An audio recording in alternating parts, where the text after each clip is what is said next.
Assalamualaikum warahmatullahi wabarakatuh. Innal hamdalillah nahmaduhu wa nasta'inuhu wa nastaghfiruh wa na'udzu billahi min shururi anfusina wa min sayyiati a'malina man yahdihillahu fala mudilla lahu wa man yudlil fala hadiya lahu. أشهد أن لا إله إلا الله وحده لا شريك له وأشهد أن محمدا عبده ورسوله يا أيها الذين آمنوا اتقوا الله حق تقاته ولا تموتن إلا وأنتم مسلمون يا أيها الناس اتقوا ربكم الذي خلقكم من نفس واحدة وخلق منها زوجها وبث منهما رجالا كثيرا ونساء اتقوا الله الذي تساءلون به والأرحام إن الله كان عليكم رقيبا يا أيها الذين آمنوا اتقوا الله وقولوا قولا سديدا يصلح لكم أعمالكم ويغفر لكم ذنوبكم ومن يطع الله ورسوله فقد فاز فوزا عظيما أما بعد فإن أصدق الحديث كتاب الله وخير الهدي هدي محمد صلى الله عليه وسلم وشر الأمور محدثاتها وكل محدثة بدعة وكل بدعة ضلالة وكل ضلالة في النار. Ikhwatal iman, a'azzakumullah. Pada pertemuan kita di kesempatan pagi hari ini, kita melanjutkan pembahasan kita pada risalah Al-Aqidah Al-Wasithiyah. Dan pertemuan lalu pada perkataan Al-Syeikh rahimahullahu ta'ala, wa huwal imanu billahi wa malaikatihi wa kutubihi wa rusulihi wal ba'thi ba'dal mauti wal imanu bil qadari khairihi wa syarrihi. Jadi akidah ahli sunnah wal jamaah atau i'tiqad ahli sunnah wal jamaah yaitu iman kepada Allah, kepada malaikat, kitab-kitabnya, para utusan, kebangkitan setelah kematian, dan iman terhadap takdir baik dan buruk. Di pertemuan bulan lalu kita telah jelaskan apa yang dimaksud atau definisi daripada al-iman menurut Ahlus Sunnah wal Jamaah, dan kita juga sudah sebutkan bahwa wajib bagi setiap muslim mengimani secara global. Jadi 6 rukun iman ini dia wajib semua orang Islam mengimaninya secara global. Itu dia beriman kepada Allah, beriman kepada Rasul, beriman kepada apa yang dibawa oleh Rasul. Termasuk dia iman kepada malaikat, kitab, para utusan, hari akhir, dan apa saja yang Rasul perintahkan dan yang Rasul larang. Nah, itu semuanya dia meyakini itu secara global. Dan rukun iman ini sebagaimana kita ketahui disebutkan di dalam hadis Jibril. Kita juga sudah jelaskan bahwa iman itu ada cabang-cabangnya. Ya, dan termasuk di dalam cabang itu ada yang rukun, ada yang juga penyempurna ya. Jadi perlu kita tegaskan bahwa ketika Nabi SAW sabdakan al-imanu bid'u wa sab'una syu'batan, iman itu ada 70 lebih cabangnya. Jadi kata syu'bah kita terjemahkannya dengan cabang ya. Nah, syu'bah ini, cabang keimanan ini ada yang berupa rukun. Rukun yang apabila, dan yang rukun ini ada 2 macam. Apabila dia ditinggalkan, maka dia bisa keluar dari keislaman. rukun yang kedua, kalau dia ditinggalkan tapi masih meyakini kewajibannya, maka dia tidak keluar dari keimanan. Seperti misalnya syahadat ya. Syahadat kalau dia tidak kerjakan, maka ya tidak masuk ke dalam iman dan tidak masuk ke dalam Islam. Lalu kemudian salat. Jadi Rasul SAW nanti ketika di dalam hadisnya Abdullah ibn Abbas radhiyallahu anhuma, ketika Rasul SAW perintahkan dengan iman, amurukum bil iman, aku perintahkan kepada kalian agar beriman. Rasul SAW menyebut setelah syahadat salat. Salat termasuk bagian daripada iman juga, sebagaimana kita sudah jelaskan. Nah, siapa orang yang dia meninggalkan salat sama sekali, tidak salat waktu, salat wajib, yang 5 ini tidak dia pernah kerjakan satu kali pun seumur hidupnya, ini bisa menyebabkan dia keluar dari keimanan. Adapun saum Ramadan, kalau dia tinggalkan, dia tidak keluar dari keimanan. Asalkan dia masih meyakini kewajibannya. Begitu juga haji. Dia sengaja meninggalkan, tapi dia tidak mengingkari kewajibannya haji, maka dia pun tidak keluar dari keimanan. Maka oleh karena itulah, rukun-rukun yang berupa af'al, berupa perbuatan, ya berbeda dengan rukun iman yang berupa i'tiqad di dalam hati, seperti yang disebutkan dalam 6 rukun iman. Kalau itu dia harus yakini 6-6-nya itu walaupun secara global. Kalau dia ada mengingkari salah satu dari yang 6 itu, maka dia bisa keluar dari keimanan. Ya, ini perlu kita sama-sama pahami. Jadi itu yang rukun ya. Jadi yang rukun itu ada kalanya dia apabila ditinggalkan dia bisa keluar dari keislamannya. Apabila dia meninggalkan tidak keluar dari keislamannya. Ada di antara para ulama yang menggunakan istilah itu distilahkannya bukan rukun. Kalau yang ditinggalkan tidak menyebabkan dia keluar dari keimanan, istilah yang dipakai oleh sebagian para ulama adalah mukammilat. Ya, sesuatu yang menyempurnakan. Diistilahkan dengan al-kamal, kesempurnaan.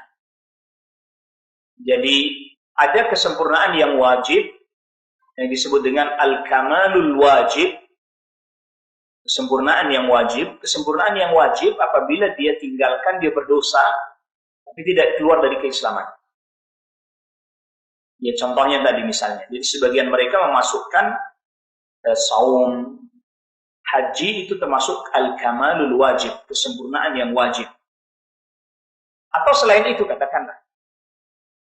Jadi selain yang disebutkan dalam hadis tentang rukun Islam, yang tidak masuk ke dalam rukun Islam, itu masuk ke dalam kesempurnaan yang wajib. Misalnya al-jihad. Al-jihad. Ini kan tidak masuk ke dalam bagian rukun. Tapi kalau dia tidak ada udzur, sedangkan dia termasuk orang yang berkewajiban berjihad, dia tinggalkan, maka hilang kesempurnaan yang wajib atas dirinya. Lalu kemudian selanjutnya adalah kesempurnaan yang mustahab. Al-kamalul mustahab. Maka iman terdiri dari yang pertama rukun, yang kalau ditinggalkan dia keluar dari keislaman. Yang kedua terdiri dari rukun yang kalau dia tinggalkan tidak keluar dari keislaman. Ini yang kedua. Yang ketiga adalah cabang kesempurnaan. Yang ketiga adalah kesempurnaan yang wajib, yang kalau dia tinggalkan dia dosa. Lalu kemudian yang keempat adalah kesempurnaan yang mustahab, yang dianjurkan. Kalau dia tinggalkan, dia tidak berdosa. Tetapi dia kehilangan keutamaan pahala. Nah, dengan 4 poin ini, mudah-mudahan kita bisa keluar dari pemahaman yang keliru. Ya, dari pemahaman yang keliru, seperti misalnya pemahamannya Al-Khawarij. Seperti pemahamannya Al-Khawarij. Di Al-Khawarij, dia menjadikan semuanya itu rukun semua. Apabila misalnya seseorang mengerjakan dosa besar, maka dianggap dia telah keluar dari agama Islam. Atau kemudian kita juga bisa terlepas dari kekeliruannya Al-Murji'ah. Yang dimana Al-Murji'ah menganggap semuanya itu hanya penyempurna saja. Jadi nggak bisa batal Islamnya. Bahkan sebagiannya lagi bukan lagi penyempurna yang wajib, cuma penyempurna yang dianjurkan aja. Jadi dengan Anda beramal saleh atau iman tidak bertambah, dengan kita berbuat maksiat, iman pun nggak berkurang. Itu kata Al-Murji'ah. Nah, maka dengan begini kita insya Allah bisa keluar dari kekeliruan pemahaman sebagian orang tadi. Baik dari yang berlebihan, ataupun kemudian dari yang terlalu bermudah-mudah dan menggampangkan. Dan perlu juga kita sama-sama kita pahami juga, perlu sama-sama kita mengetahui juga bahwa apa yang akan dijelaskan nanti ini oleh Syekhul Islam Ibn Taimiyah rahimahullahu ta'ala itu lebih fokus kepada amalan, lebih fokus pada qaulul qalbi, lebih fokus pada qaulul qalbi, ucapan hati. Dan kita sudah bahas ya di pertemuan kita yang lalu bahwa iman itu adalah qaulun wa amalun. Iman itu adalah qaulun wa amalun. Dan yang dimaksud dengan qaulun adalah qaulul qalbi. Qaulul qalbi ini artinya i'tiqad, keyakinan. Dan yang kedua adalah qaul lisan, ucapan dengan lisan. Lalu kemudian yang selanjutnya adalah amal qalbi, amalul qalbi, amalan hati. Dan yang keempat adalah amalul badan atau amalul jawarih wal arkan, amalan anggota badan. Jadi tempatnya iman di dalam hati kita itu ada pada 4 titik ini tadi yang saya sebutkan. Hati meyakini, lalu kemudian dia bergerak beramal, cinta, takut. Lisan berucap, anggota badan bergerak. Jadi ketika ditanya tentang iman, letaknya di mana pada anggota tubuh kita, maka pada 4. Dengan ringkasnya disebut dengan qaulun wa amal. Lalu kemudian yang tadi kita sebutkan di awal bahwa iman itu ada yang rukun, yang bisa membatalkan keimanan kalau ditinggalkan, ada yang rukun tapi tidak membatalkan keimanan kalau ditinggalkan, ada yang kesempurnaan ada 2 macam, kesempurnaan yang wajib, kesempurnaan yang dianjurkan. Nah, 4 ini semuanya disebut dengan syu'bah. Disebut dengan apa? Syu'batul iman atau syu'abul iman, cabang-cabang keimanan.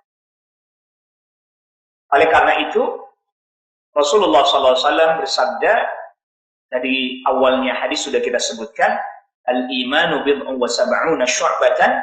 Iman itu ada 70 lebih cabangnya. Afdaluha, yang paling utama, wa fi lafdhin, dalam lafaz yang lain, a'laha, yang paling tinggi adalah qaulu la ilaha illallah, mengucapkan apa? La ilaha illallah. Ini masuk ke dalam rukun yang kalau ditinggalkan hilang iman. Ya hilang Islam juga. Jadi ada orang kafir mau masuk Islam, dia tapi nggak mengucapkan la ilaha illallah. Tapi dia sudah meyakini dengan hati, dengan qaulul qalbi. Maka dia nggak disebut mukmin, muslim. Karena ini tadi termasuk rukun yang kalau ditinggalkan maka dia yang tidak beriman. Lalu kemudian Rasul bersabda, wa adnaha imaqatul adha 'anil tariq. Dan yang paling rendah adalah menyingkirkan sesuatu dari jalan. Ini perbuatan. Perbuatan. Masuknya kemana yang dari 4 tadi? Kesempurnaan yang wajib, kesempurnaan yang sunnah. Kesempurnaan yang wajib. Kesempurnaan yang wajib. Karena kita tidak boleh menyebabkan orang jatuh kepada hal yang buruk atau hal yang menyakiti dirinya adalah kewajiban. Kaful adha. Tapi dia tidak rukun kan? Tidak rukun kan? Perhatikan ini. Jadi sesuatu yang hukumnya wajib pun bertingkat-tingkat kedudukannya di dalam keimanan. Apakah dia rukun ataukah dia penyempurna saja. Karena nanti akan ada orang yang hulu berlebihan. Misalnya tadi sebagian orang yang menempatkan bahwa jihad itu adalah seperti rukun di dalam Islam. Ada khata. Ini keliru. Jihad wajib betul. Puncak dari keislaman seseorang, tetapi dia tidak masuk ke dalam rukun. Tidak masuk ke dalam rukun. Kita tidak mengingkari kewajiban jihad. Kita pun tidak mengatakan bahwa apabila ada orang yang terpenuhi persyaratan untuk berjihad lalu dia nggak berangkat jihad, lalu kita katakan dia nggak apa-apa, enggak, dia berdosa, clear. Tetapi bukan berarti jihad disamakan dengan rukun yang lain. Rekan al-Islam. Ya.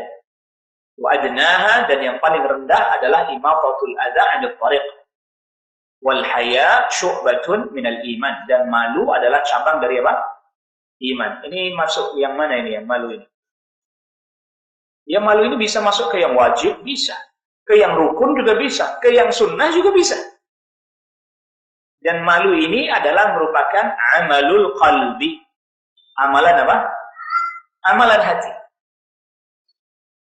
Malu adalah amalan hati. Jadi bagian daripada iman juga. Malu bagian daripada amalan hati. Dan yang dimaksud malu, ya tadi malu karena nggak mengerjakan yang wajib, misalnya. Atau malu karena mengerjakan yang haram, misalnya. Maka malu ini tergantung nanti perbuatan yang dia tinggalkan atau yang dia kerjakan apa. Jadi hadis ini, hadisnya sahabat Abu Hurairah ya. Hadisnya sahabat Abu Hurairah ini, iman itu 70 lebih cabangnya, itu mencakup tadi rukun yang kalau ditinggalkan dia bisa keluar dari keimanan, rukun yang kalau ditinggalkan tidak keluar dari keimanan, mencakup kesempurnaan yang wajib, kesempurnaan yang sunnah. Mencakup seluruhnya hadis. Dan permasalahan ini, wallahu a'lam, kita sudah bahas pada pertemuan kita yang lalu ya. Kita sudah bahas hal ini pada pertemuan kita yang sebelumnya. Sudah kita rincikan, sudah kita detailkan, sudah kita jelaskan pada pertemuan kita yang lalu. Nah, tentang iman yang mujmal tadi, iman yang global tadi kita sudah katakan, yang wajib bagi setiap muslim adalah iman secara global. Ya, iman secara global. Yang wajib pada setiap seorang muslim yaitu iman secara global. Dan dia tidak boleh mengingkari perincian-perinciannya. Nah, sekarang kita akan coba menjelaskan perincian-perincian atau sebagian ya. Tidak perinci betul, tapi sebagian perincian dari masing-masing rukun iman yang disebutkan di dalam hadis Jibril. Yang pertama, iman kepada Allah Rabbul Alamin.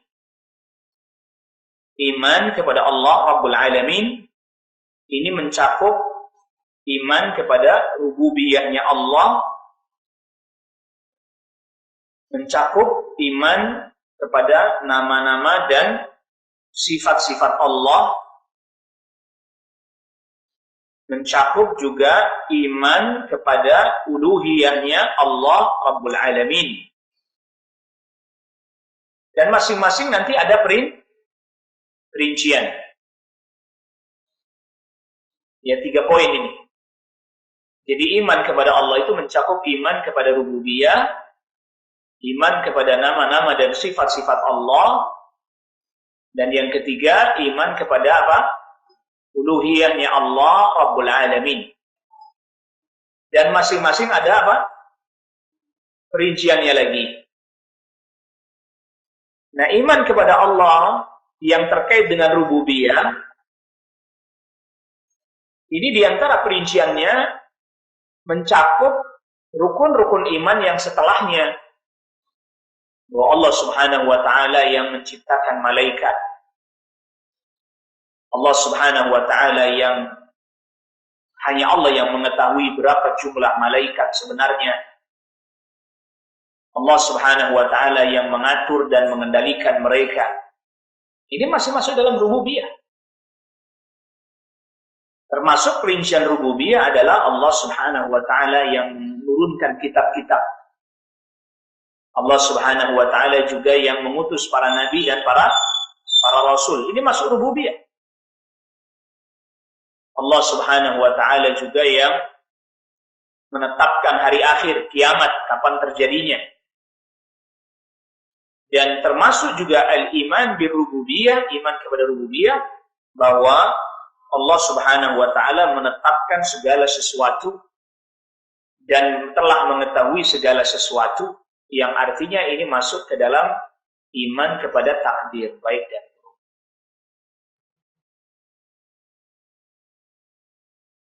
Nah, nanti kemudian selanjutnya iman kepada nama-nama dan sifat-sifat Allah. Iman terhadap rububiyah dan nama-nama sifat-sifat Allah ini, para ulama menjadikan istilah dengan istilah tauhid al-ma'rifah wal itsbat. Dengan istilah tauhidul ma'rifati wal itsbat. Mengesahkan Allah dalam hal kita mengetahui dan menetapkan. Jadi kita mengetahui bahwa Allah Rabbul Alamin, bahwa Allah memiliki nama-nama yang paling indah, bahwa Allah Subhanahu wa Ta'ala memiliki sifat-sifat yang paling sempurna, kita mengetahui dan menetapkan itu. Meyakini. Nah, lalu kemudian selanjutnya iman kepada uluhiyah yang disebut oleh para ulama dengan tauhid uluhiyah, ini praktek. Selain dia meyakini bahwa hanya Allah ilah, pada prakteknya juga harus benar. Kalau kita ditanya misalnya, adakah orang Islam yang meyakini bahwa ada yang selain Allah berhak disembah? Jawabannya iya atau tidak? Kita tanya, semua orang Islam, ya, adakah orang Islam yang meyakini bahwa ada selain Allah yang berhak disembah? Tidak ada. Semua mereka mengatakan hanya Allah saja yang berhak disembah di ibadah.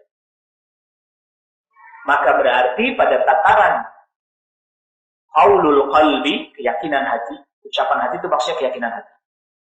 Pada tataran qaulul lisan, ucapan lisan, sama enggak?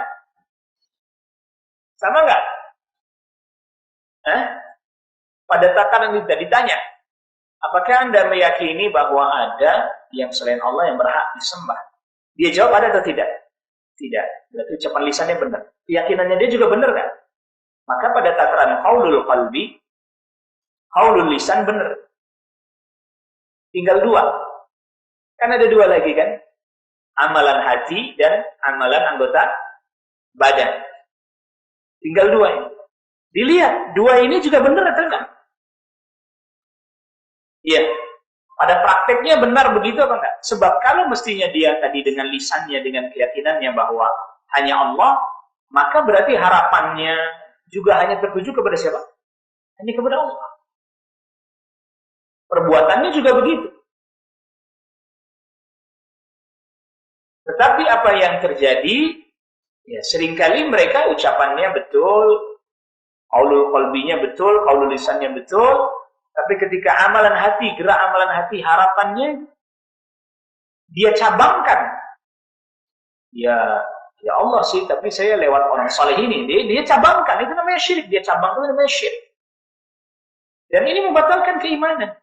Syirkul akbar. Atau misalnya perbuatannya. Dia sujud kepada kubur misalnya. Dia sujud kepada berhala. Lalu dia berdalih, saya nggak meyakini itu. Tetap nggak boleh, karena perbuatan itu perbuatan yang kalau dia kerjakan bisa mengeluarkan dia dari keislaman dan keimanan.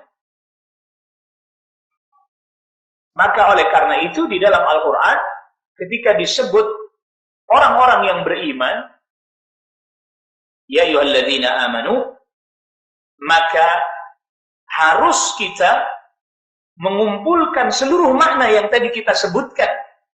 Baru pada iman pertama saja, iman kepada Allah tadi. Karena dengan kita sudah jelaskan bahwa porosnya rukun iman itu ada pada iman kepada Allah Rabbul Alamin. Porosnya ada pada iman kepada Allah tadi. Karena kita sudah. Maka ketika orang disebut orang beriman, maka dia harus memenuhi apa yang tadi kita sudah sebutkan, termasuk benar dalam urusan uluhiyah, ucapan hatinya atau keyakinannya, ucapan lisannya, perbuatan hatinya, perbuatan badannya. Haula al-mu'minun, mereka orang-orang mukmin. Bukan iman hanya sekedar percaya. Karena kalau hanya sekedar percaya, meyakini, itu baru satu kan? Dari 4 unsur dia baru memenuhi 1. Baru 1/4. 3/4-nya kemana? Atau misalnya dia ya ucapkan, dia yakini, baru 2/4. 2/4 yang lainnya di mana? Jadi harus benar ini cara memahami iman, harus benar. Ya. Maka oleh karena itu, apabila dikatakan orang beriman, maka dengan kata lain, orang bertauhid. Jadi kita dapat di dalam Al-Quran, ya ayyuhalladzina amanu, wahai orang-orang beriman, orang bertauhid. Kita dapati kata Islam misalnya, inna dina indallahil Islam, tauhid. Ada tauhid. Maka oleh karena itu, kendati pun dia meyakini rububiyahnya Allah misalnya, atau bahkan dia meyakini al-asma wa sifat, atau bahkan dia meyakini uluhiyahnya Allah, sebagaimana tadi kita sudah sebutkan, dia tidak mengingkari bahwa hanya Allah yang diibadahi. Dia tidak mengingkari uluhiyahnya Allah Rabbul Alamin, tidak. Tapi pada prakteknya, dia sekutukan selain Allah dalam hal uluhiyah bersama dengan Allah. Bedakan antara menyekutukan dengan mengingkari. Jelas ya? Bedakan antara menyekutukan dengan apa? Mengingkari. Kalau mengingkari, dia mengatakan misalnya bahwa Allah bukan satu-satunya yang berhak disembah. Masih ada selain Allah yang berhak disembah. Ini namanya mengingkari. Dia mengingkari. Atau dia katakan bahwa Allah bukan Allah yang berhak disembah. Ini pengingkaran dalam hal uluhiyah. Mereka tidak mengingkari bahwa hanya Allah yang diibadahi, mereka tidak mengingkari. Mereka meyakini itu. Tapi pada prakteknya, mereka sekutukan Allah. Nah itulah yang dikatakan oleh orang-orang musyrik di masa Rasulullah SAW, musyrik Quraisy, yang Allah sebutkan di surat Az-Zumar ayat ketiga. Ma na'buduhum illa liqarribuna ilallahi zulfa. Kami tidak nyembah Allah, kami hanya ingin mendekatkan diri kepada Allah saja dengan mereka. Berarti mereka kan tidak mengingkari uluhiyahnya Allah. Begitu juga yang Allah Subhanahu wa taala sebutkan di surah Yunus ayat ke-18. Haula'i syufa'auna indallah. Mereka bukan orang saleh, ini bukan yang kami sembah, bukan. Mereka adalah orang-orang yang nanti akan beri syafaat kepada kami di hadapan Allah nanti. Memberi syafaat. Bukan sesembahan kami, lihat. Mereka tidak meyakini itu sebagai uluhiyah. Enggak. Tapi pada prakteknya mereka sekutukan Allah dalam hal uluhiyahnya Allah. Ya, sampai di sini bisa difahami perbedaannya ya. Iya, dan ini kekeliruan. Dan orang itu tidak meyakini bahwa orang saleh itu ilah, tidak secara lisan, secara etika, tapi secara praktik begitu. Seolah-olah menjadikan itu ilah. Bahkan Allah sebut itu sebagai kesyirikan, bukan? Kesyirikan. Jadi mereka yang mengatakan ma na'budhum illa liqarribuna ilallahi zulfa, kami enggak nyembah mereka, cuman kami jadikan mereka sarana mendekatkan diri kami kepada Allah. Allah sebut kesyirikan. Sebagaimana orang-orang yang berkata haula'i syufa'auna indallah, Allah sebut mereka menyembah itu yang selain Allah. Jelas ini ya. Jadi mereka bilang kami nggak nyembah mereka, tapi Allah sebut kalian nyembah mereka juga kalau begitu. Kami nggak berbuat kesyirikan, kami hanya mendekatkan diri kepada Allah. Iya, itu namanya kesyirikan itu. Ya, kami yakin mereka juga nggak bisa datangkan manfaat, madarat. Kami hanya jadikan mereka sebagai memberi syafaat kepada kami nanti hari kiamat. Iya, itu kesyirikan. Allah sebut begitu. Nah, dengan perbuatannya itu, walaupun dia masih meyakini dengan keyakinan bahwa Allah yang kasih rizki dan seterusnya, Allah sebut kesyirikan. Ya, berarti dia keluar dari iman nggak? Keluar dari iman nggak? Keluar dari iman. Walaupun mereka, jadi orang gini kan kayak yang kemarin itu banyak ramai. Boleh kita memberikan persembahan atau sesaji, yang penting kita meyakini Allah. Dia berarti menganggap iman itu hanya dalam hati. I'tiqadul qalb. Padahal kita tadi sudah katakan, iman itu ya perbuatan hati, iman itu ya perbuatan badan. Sekarang kalau gitu ditanya, ada orang misalnya melakukan itu dengan meyakini Allah. Pertanyaannya, gerak hatinya kemana? Gerak hatinya artinya gerak harapnya kemana? Ya kepada Allah. Lalu kenapa kemudian kok praktek badannya malah taruh itu? Apa Allah perintahkan itu? Contoh misalnya lagi ada orang yang beli hewan di pinggir laut, lalu kemudian kepalanya dilarung ke laut. Tanya, wih Allah tetap. Keyakinan kami kepada Allah. Allah lah yang datangkan manfaat, datangkan madarat dan menolak madarat dan seterusnya. Betul. Berarti qaulul lisan betul. Qaulul qalbinya mulai dipertanyakan sebenarnya keyakinannya. Sebab kalau keyakinan begitu mestinya kan dia ikut yang Allah perintahkan, bukan melakukan hal itu. Baiklah katakan kalau begitu. Lalu kenapa Anda kemudian melakukan itu? Ya kami kan hanya sarana lah. Yaitu kesyirikan. Membatalkan setiap apa yang dia anggapkan bahwa hanya Allah. Karena apa? Kalau hanya Allah, ya ikuti cara Allah. Sekarang pertanyaannya, perbuatan yang Anda lakukan gini, ada nggak Allah perintahkan? Ada nggak Rasul ajarkan? Nggak ada. Nah ini kan masalah. Dan kalau kita meminta kepada Allah, maka kita mengikuti cara yang Allah perintahkan dong. Kan ngakunya minta kepada Allah. Hanya Allah satu-satunya yang diibadahi. Maka semestinya mengikuti cara yang diajarkan oleh Allah. Dan ini masuk dalam bab iman juga. Jadi tauhid itu masuk ke dalam pembahasan iman juga. Pastinya tidak bisa tidak. Jadi itu yang pertama, iman kepada Allah. Lalu kemudian ya termasuk iman kepada Allah, makanya Syekhul Islam Ibnu Taimiyah rahimahullah ta'ala katakan, wa minal imani billahi ta'ala tauhiduhu. Termasuk iman kepada Allah adalah bertauhid kepada Allah. Wa ikhlasul dini lahu fi ibadati, memurnikan ketaatan hanya kepada Allah dalam ibadah kepada Allah Rabbul Alamin. Makanya orang-orang yang beriman secara hakiki adalah orang-orang yang bertauhid kepada Allah Rabbul Alamin. Orang mukmin, muslim, orang muslim yang hakiki, orang Islam yang hakiki, yang tunduk kepada Allah disertai dengan tauhid kepada Allah Rabbul Alamin. Maka Syekhul Islam Ibnu Taimiyah berkata, bal huwa qalbul iman wa awwalul Islam wa akhiruhu. Tauhid, memurnikan ketaatan dalam ibadah hanya kepada Allah, itu intinya iman.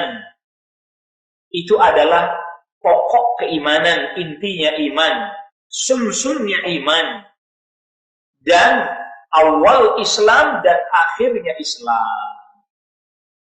Maka iman dan Islam itu muaranya ada pada tauhid. Muaranya ada pada apa?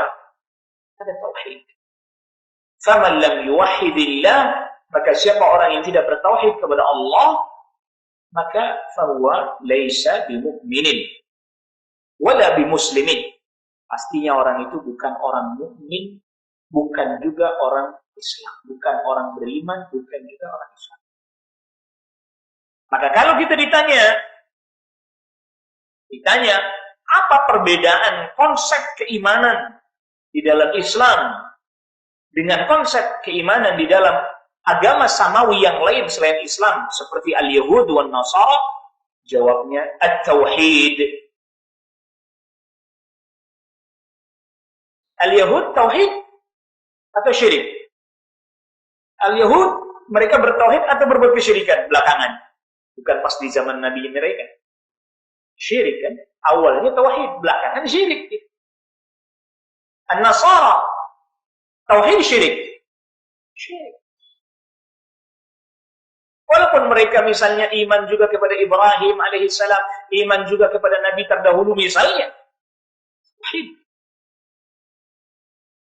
Tapi keimanan mereka, keyakinan mereka akan para nabi dan rasul terdahulu ghairu mu'tabar, tidak dianggap. Karena mereka tidak bertauhid. Lalu satu lagi, mereka harus beriman kepada Nabi Muhammad sallallahu alaihi wasallam. Setelah bertauhid, mereka harus beriman kepada Nabi Muhammad sallallahu alaihi wasallam. Kalau mereka misalnya mengimani seluruh para nabi dan para rasul terdahulu, misalnya An-Nasara mengimani Musa, mengimani Isa, mengimani Dawud, mengimani Sulaiman, dan seterusnya. Mereka semua imani.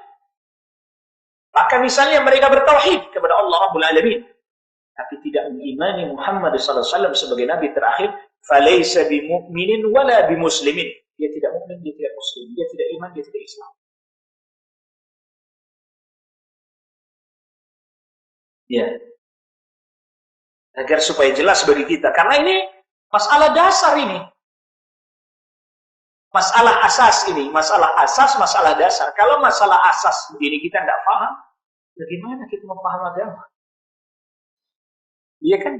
Ini kan masalah pondasi ini, rukun. Ini tidak paham, gimana kita mau paham Islam? Bagaimana kita mau paham iman? Sehingga terjadi kerancuan, kebingungan. Sampai akhirnya sebagian orang yang katanya berpendidikan tinggi dan seterusnya, dia bilang, ya agama lain benar juga, mereka iman juga kepada Ibrahim. La ilaha illallah. Dia tidak tahu bahasanya, bahasa kita sekarang, titik tengkar. Maksudnya titik perbedaan yang mendasar. Akhirnya apa mereka bilang, ya janganlah Anda cari-cari perbedaan. Kenapa sih harus cari-cari perbedaan? Cari dong yang sama. Kalau perbedaan ini sesuatu yang paling mendasar, ya memang harus dibedakan. Seperti laki-laki dan perempuan. Anda mau cari perbedaan apa persamaannya? Kalau udah jelas beda laki-laki sama perempuan. Hah? Ya kan harus dibedakan toh. Antara laki-laki dan perempuan. Ini adalah logika yang keliru. Cacat logika. Ketika sebagian orang membuat perkataan secara mutlak, cari dong persamaannya. Jangan Anda selalu mempermasalahkan perbedaannya. Oke baik, perbedaannya cuma satu. Tapi perbedaan ini mendasar. Perbedaan yang sangat pokok. Asasnya perbedaan. Kita bicara satu doang, dia udah marah dia. Seolah-olah kita orang yang cari banyak-banyak perbedaan. Satu aja, tauhid. Sama enggak? Ya, tapi kan banyak yang sama. Ya, banyak yang sama tapi bukan pada masalah rukun. Iya kan? Bukan pada masalah rukun. Loh sekarang orang musyrik Quraisy, apa mereka tidak tahu bahwa mencuri itu haram? Tahu. Apa mereka tidak tahu kalau berzina itu haram? Tahu. Apa mereka tidak tahu kalau riba itu haram? Tahu. Kenapa Allah SWT katakan mereka kafirun? Kan bukan kita. Maka kita mengikuti metodologi yang datang dari Allah Rabbul Alamin. Kenapa mereka disebut kafirun oleh Allah Rabbul Alamin? Karena satu poin itu yang sangat mendasar lagi dalam tauhid. Apa di antara mereka nggak ada yang dermawan? Dermawan. Banyak yang dermawan. Ya. Tauhid. Karena ini menyangkut iman. Maka kalau ditanya secara sederhana, konsep keimanan di dalam Islam itu apa? Konsep iman di dalam Islam itu tauhid dan ittiba'ur rasul. Iman kepada Rasul, buahnya adalah ittiba kan? Itu yang kemudian dibuktikan dengan dua kalimat syahadat, asyhadu an la ilaha illallah wa asyhadu anna Muhammadar Rasulullah. Di konsep keimanan di dalam Islam itu dirangkum di dalam dua kalimat syahadat. Ya dirangkum di sana. Ya, yang kedua, iman kepada malaikat. Iman kepada malaikat mencakup bahwa mereka adalah makhluk yang diciptakan oleh Allah dari cahaya. Sebagaimana hadis Nabi SAW yang sahih diriwayatkan Imam Muslim. Mereka adalah makhluk hidup. Makhluk hidup bukan hanya sekedar sebuah bisikan. Artinya makhluk tersendiri ya.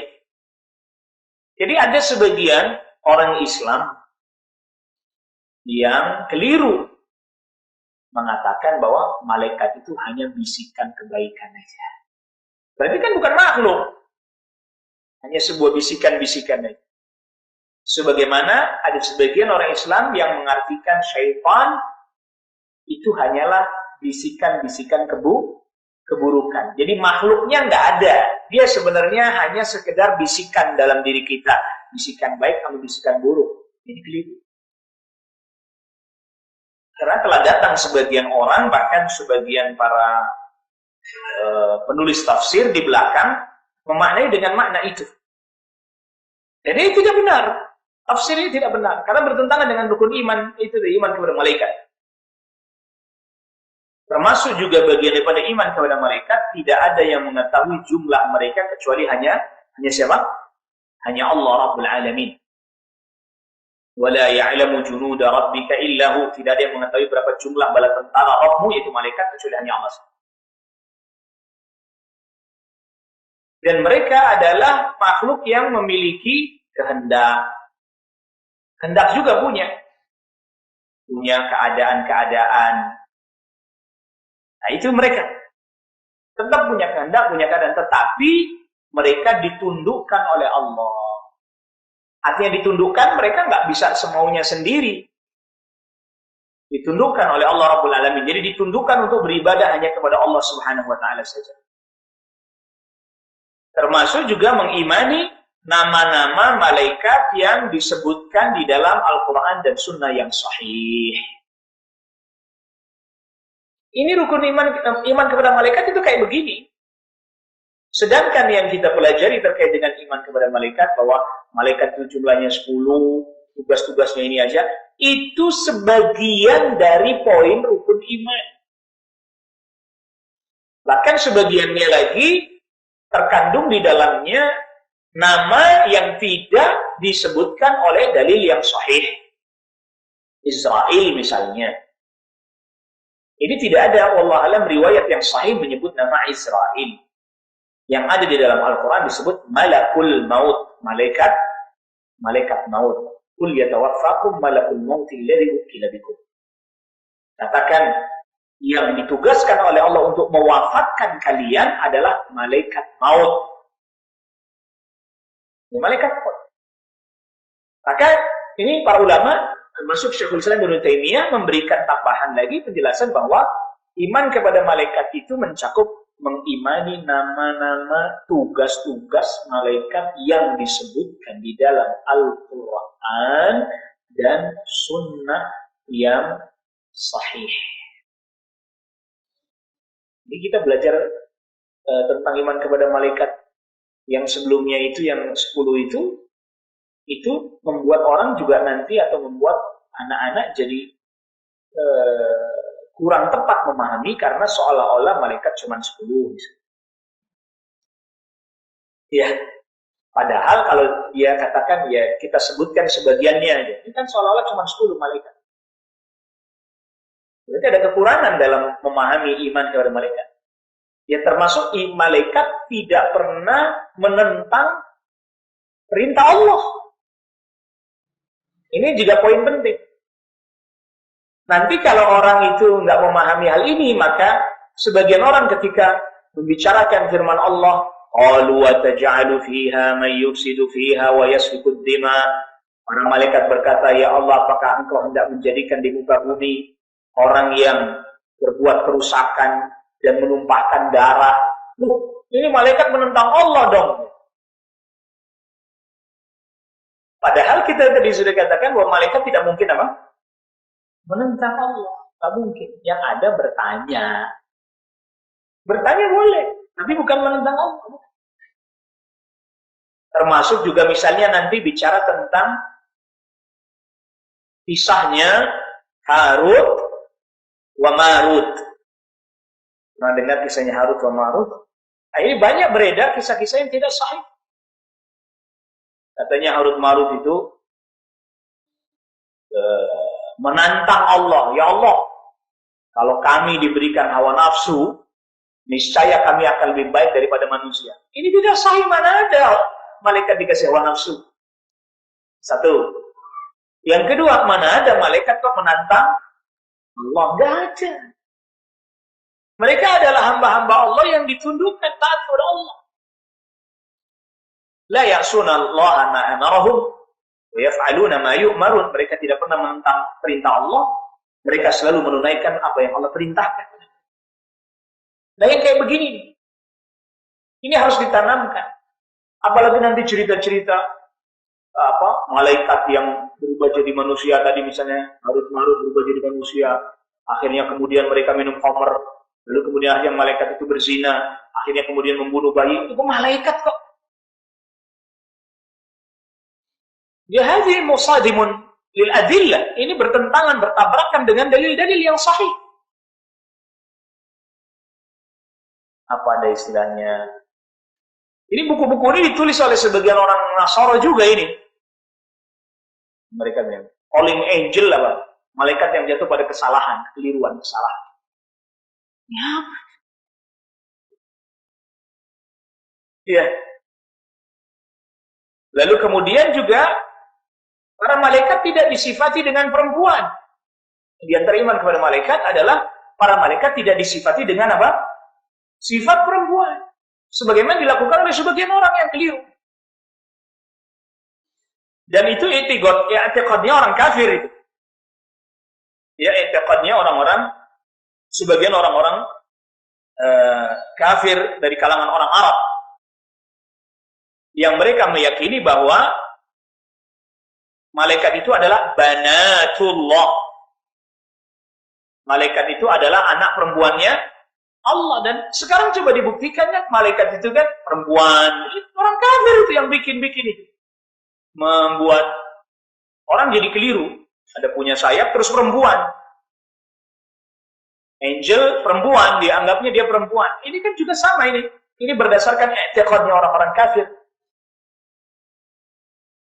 Lihat ini kalau belajar rukun iman kita tidak detail dan terperinci begini jadinya.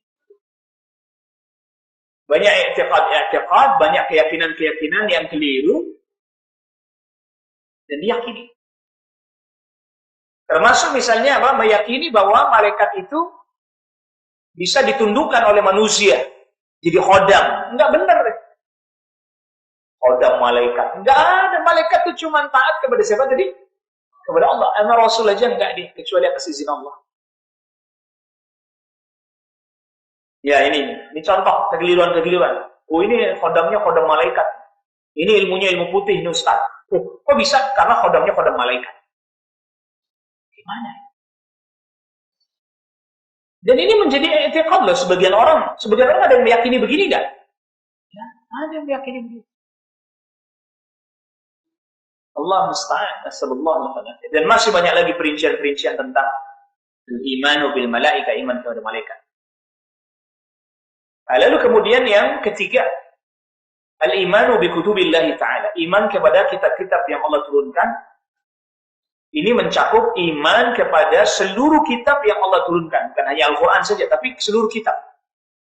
Yang Allah subhanahu wa ta'ala turunkan. Terkhusus lagi yang Allah jelas-jelas sebut di dalam Al-Quran. Seperti At-Taurat. Kan disebut dalam Al-Quran. Seperti Az-Zabur. Disebutkan juga dalam Al-Quran. Seperti Al-Injil. Disebutkan di dalam Al-Quran. Seperti juga Al-Quran jelas. Juga disebut dalam Al-Quran. Seperti juga apa? As-Suhuf. Lembaran-lembaran. Suhuf Ibrahim wa Musa. Lembaran-lembaran yang diturunkan kepada Nabi Ibrahim dan kepada Nabi Musa. Kita imani secara global. Jadi kitab-kitab terdahulu kita mengimaninya secara global. Iya. Maksudnya secara global adalah tadi bahwa Allah Subhanahu wa taala menurunkan Az-Zabur, menurunkan At-Taurat, menurunkan Injil, menurunkan As-Suhuf secara global. Adapun secara detail terperinci maka kita tidak diwajibkan untuk mengetahui itu. Cukup kita meyakini secara global begitu aja. Bahwa itu semua diturunkan oleh Allah Rabbul Alamin. Sudah. Dan kita meyakini apa yang telah disebutkan di dalam Al-Quran dan Sunnah sudah cukup. Adapun mempelajari kitab-kitab terdahulu itu tidak. Karena Allah Subhanahu wa taala memang tidak menjamin bahwa kitab-kitab terdahulu tetap dalam keadaan seperti ketika awal mula diturunkan.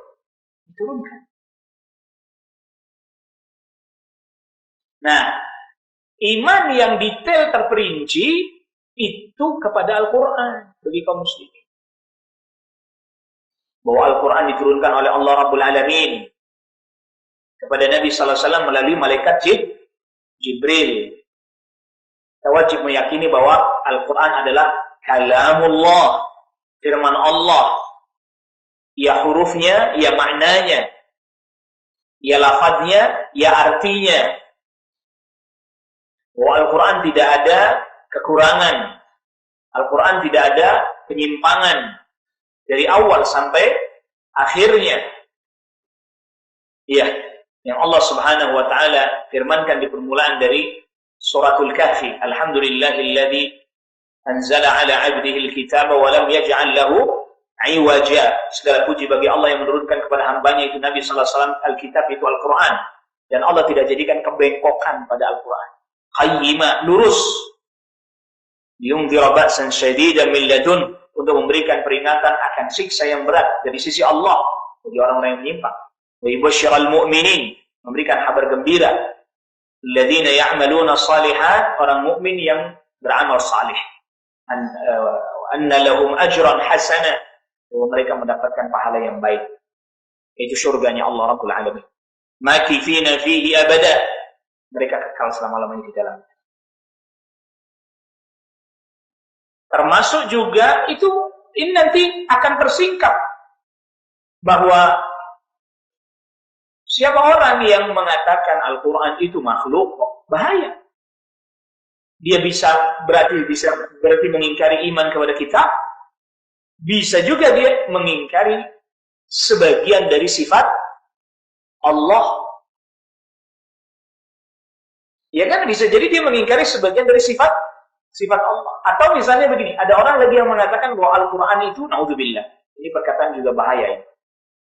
Ada sebagian orang yang mengatakan bahwa Al-Quran itu lafadznya, hurufnya makhluk, tetapi maknanya, isi kandungannya, artinya adalah kalamullah.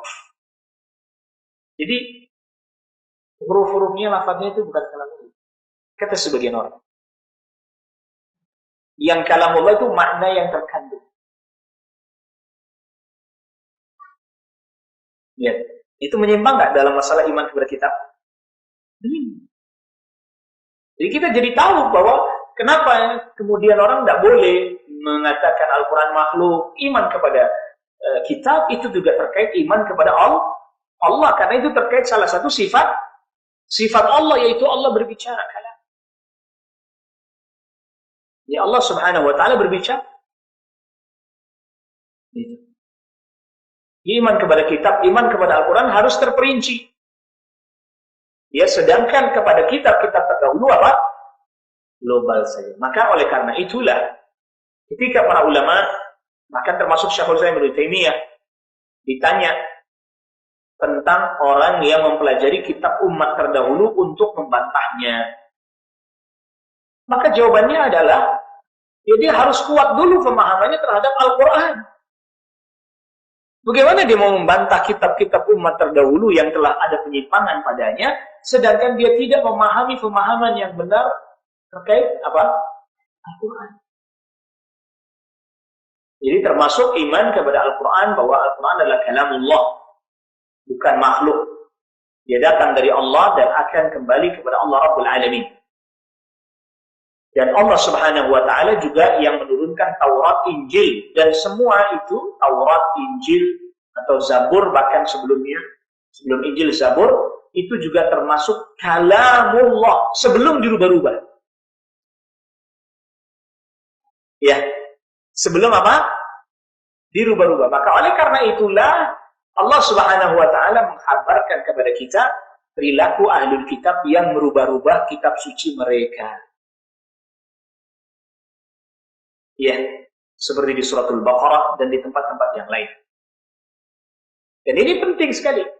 Karena apabila seseorang sudah meyakini bahwa Al-Quran itu makhluk misalnya, bagaimana kemudian Al-Quran itu jadi pedoman? Sedangkan yang namanya makhluk itu bisa benar, bisa salah. Maka kemudian kebenaran Al-Quran mulai diragukan. Validitas Al-Quran diragukan. Kebenaran Al-Quran diragukan. Niyadzubillah.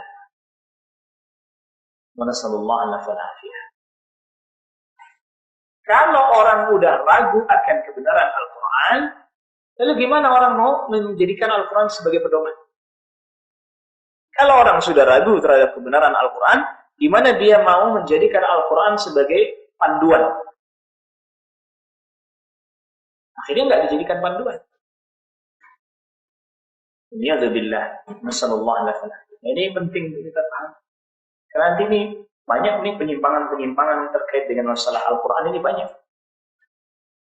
Iya, padahal terkait dengan masalah Al-Quran ini kan salah satu dari poin penting iman terhadap kitab-kitab yang Allah.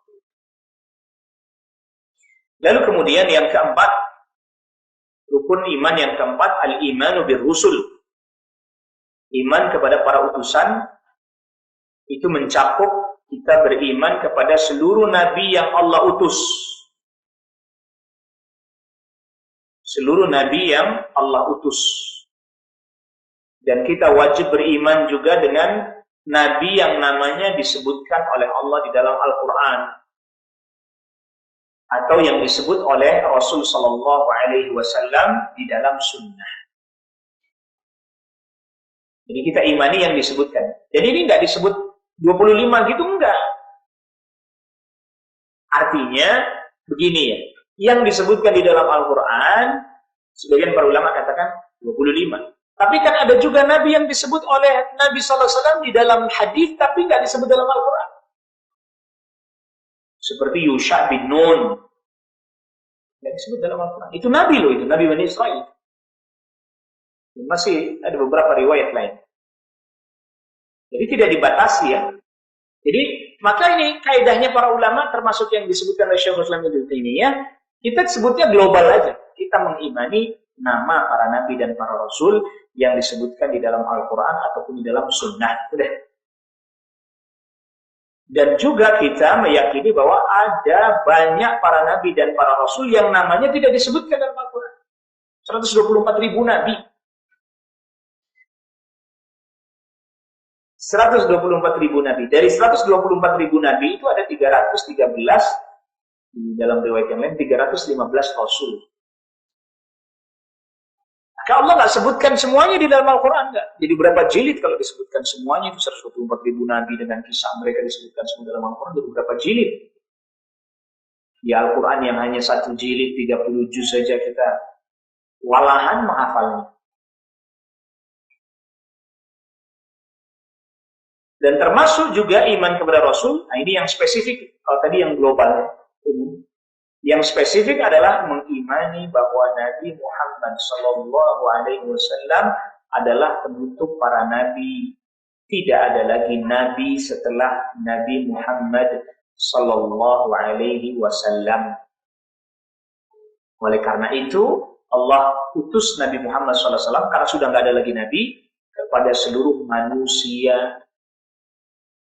Nabi SAW diutus kepada seluruh manusia. Wa ma arsalnaka illa kaffatan linnas basyiran wa nadhira. Tidaklah aku mengutus engkau kecuali hanya untuk seluruh manusia, memberikan kabar gembira dan peringatan. Tetapi kebanyakan manusia tidak mengetahui. Bahkan diutus juga untuk jin juga. Sebab karena jin tidak ada nabinya, tidak ada rasulnya, tidak ada. Dia ngikut nabi dari kalangan manusia. Dan itu para ulama mengambil kesimpulannya dari firman Allah Subhanahu wa taala, "Wa ma khalaqtul jinna wal insa illa liya'budun." Tidaklah aku ciptakan jin manusia kecuali untuk beribadah kepadaku. Loh, di mana di situ dalilnya? Kan yang diutus Rasul untuk jelaskan ibadah. Lalu Allah ciptakan jin manusia untuk beribadah. Diutus Rasul untuk menjelaskan agar ibadah, berarti termasuk kepada jin. Ya. Dan Nabi SAW bersabda, "Kana an-nabiyyu yub'atsu ila qaumihi khassatan." Nabi terdahulu diutus khusus untuk kaumnya saja. "Wa bu'itsu ila an-nasi 'ammatan." Dan aku diutus kepada seluruh manusia.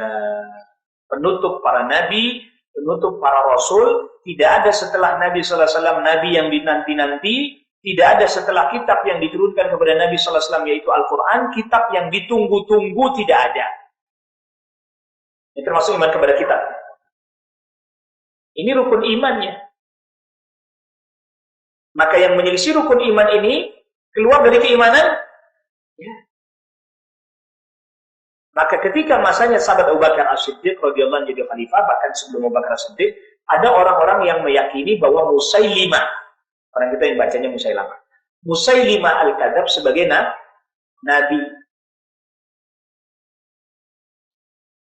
Nabi palsu. Diperangi nggak sama sahabat Abu Bakar? Diperangi. Dikafirkan dan diperangi oleh sahabat Abu Bakar As-Siddiq radhiyallahu anhu. Coba. Sekarang ada lagi Ahmadiyah. Ya, Ahmadiyah meyakini ada nabi. Itu Mirza Ghulam Ahmad. Bertentangan dengan rukun iman. Walaupun dia salat, walaupun dia puasa, walaupun dia zakat, pengikutnya Musailimah Al-Kadzab itu salat, puasa, haji. Tapi diperangi. Kenapa?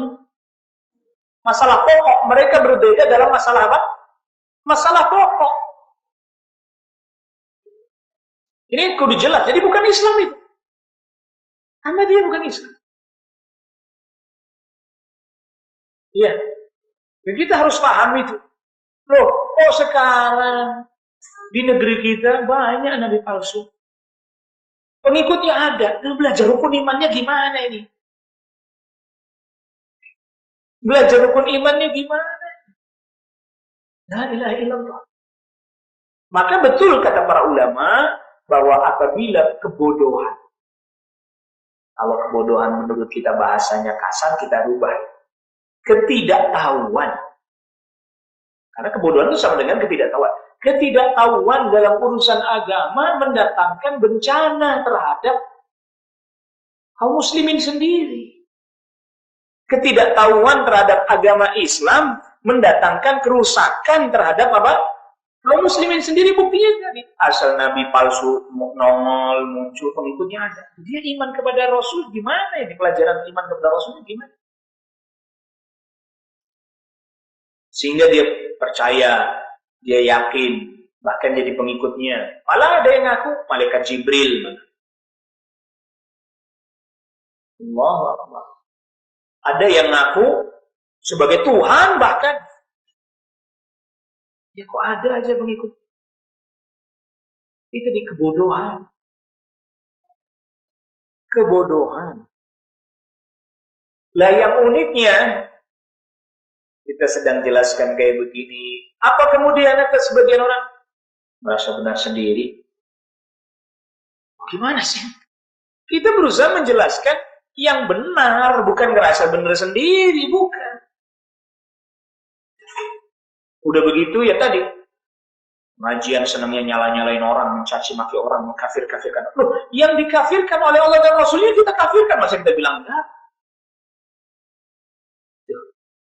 Atau tadi mas, pengajian kok senangnya cari perbedaan. Kenapa sih gak cari persamaan? Lu perbedaannya mendasar kok.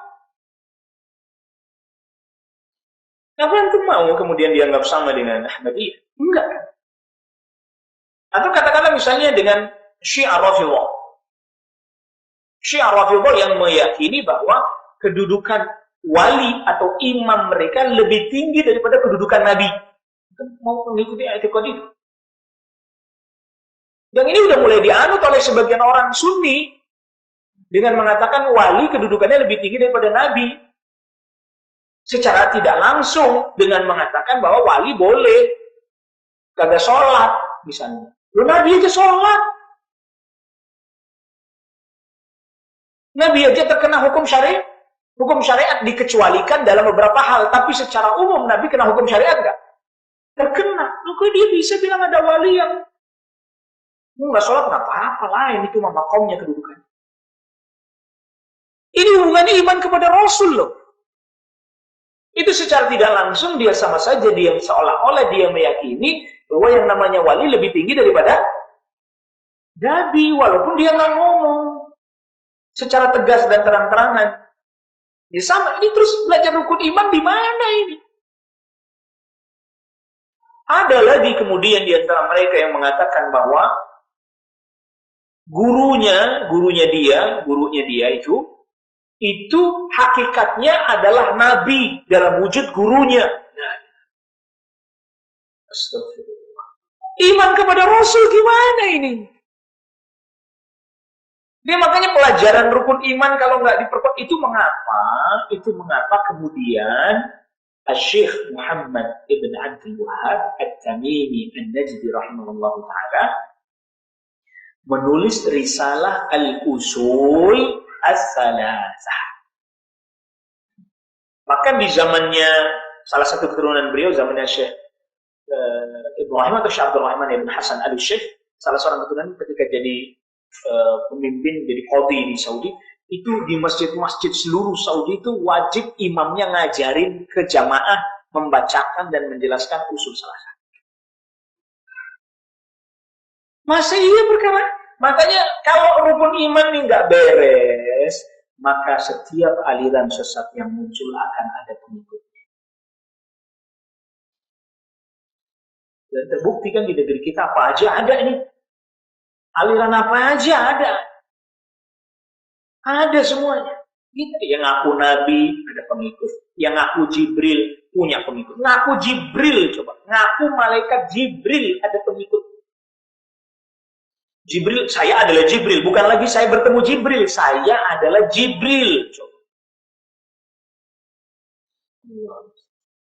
Yang jadi pengikutnya orang yang katanya belajar agama. Coba gimana? Lulusan perguruan tinggi Islam. Loh gimana? Kan orang makin bingung masyarakat. Ini kita nih kadang disuguhi permasalahan-permasalahan yang pembahasan-pembahasan yang berat, rumit, susah. Perselisihan para fuqahaul madzhab. Enggak sanggup belum lah. Rukun iman aja keteteran kita. Rukun iman keteteran ya coba. Ada orang ngaku Tuhan ikut. Lalu kemudian cara beribadah kepada Allah dengan berzina dikerjain. Coba gimana kok zina jadi cara ibadah kepada Allah? Ya termasuk tadi. Gurunya itu adalah hakikatnya Nabi Muhammad dalam wujud gurunya. Akhirnya dia taat kepada gurunya seperti taat kepada siapa? Kepada Rasul sallallahu alaihi wasallam. La ilaha illallah. La ilaha illallah. Padahal Al-Imam Malik aja nggak begitu. Kata Imam Malik, kulluna raddun wa mardud. Setiap kita bisa bantah, bisa dibantah. Illa sahib hadal qabr. Kecuali yang dikuburkan di sini. Itu Rasul sallallahu alaihi wasallam. Imam Malik mana alim Imam Malik dengan gurunya dia? Alim Imam Malik, imamu dari hijrah, imamnya negeri Madinah, kota Madinah. Diakui, ulama dunia mengakui semuanya Imam Malik. Ulamanya kota Madinah pada saat itu.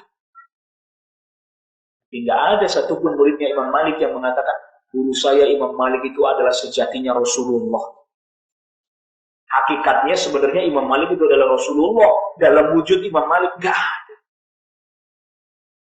Lalu kemudian muncul orang di abad ke-21 seperti sekarang ini bilang, guru saya yang sudah wafat itu hakikatnya Rasulullah. Jadi kalau saya mimpi bertemu guru saya, itu sama saja mimpi bertemu Rasulullah. Cuman dalam wujud guru saya. La ilaha illallah. Tanya, mana dalil? Enggak ada dalil-dalil, kan pakai dalil-dalil segala. Astagfirullah, urusan agama enggak pakai dalil. Ya, mana dalil bahwa guru Anda adalah Rasulullah yang sebenarnya cuma dalam wujud guru Anda? Wah, itu makomnya nggak bisa Anda pahami dengan syariat. Kan? Mana dalil? Nggak pakai dalil-dalil, nggak ada. Anda makomnya syariat, makanya masih butuh dalil. Iya. Jadi sampai dia bilang begini, kalau mau bertemu dengan, kalau ada orang sedang ada pertikaian, sedang ada permasalahan. Baik, kita tanyakan kepada Rasulullah siapa yang benar. Gimana caranya? Begini caranya, kita tanya nanti dalam mimpi. Ketemu Rasul, tanya dalam mimpi. Bagaimana caranya biar bisa mimpi bertemu dengan Rasul SAW? Ya Anda baca sholawat sekian ribu misalnya. Lalu kemudian banyak sedekah. Banyak-banyak sedekah, banyak-banyak baca sholawat sekian ribu. Nah, nanti dikasih mimpi ketemu Rasul. Nah, tanya deh sama Rasul langsung tuh dalam mimpi. Dan itu bisa datang, nah, dia bilang lagi, itu bisa datang dalam wujud guru saya. Jadi wujudnya guru saya, tapi hakikatnya itu Rasulullah. Kufur ini. Kufur ini. Rasulullah lihat.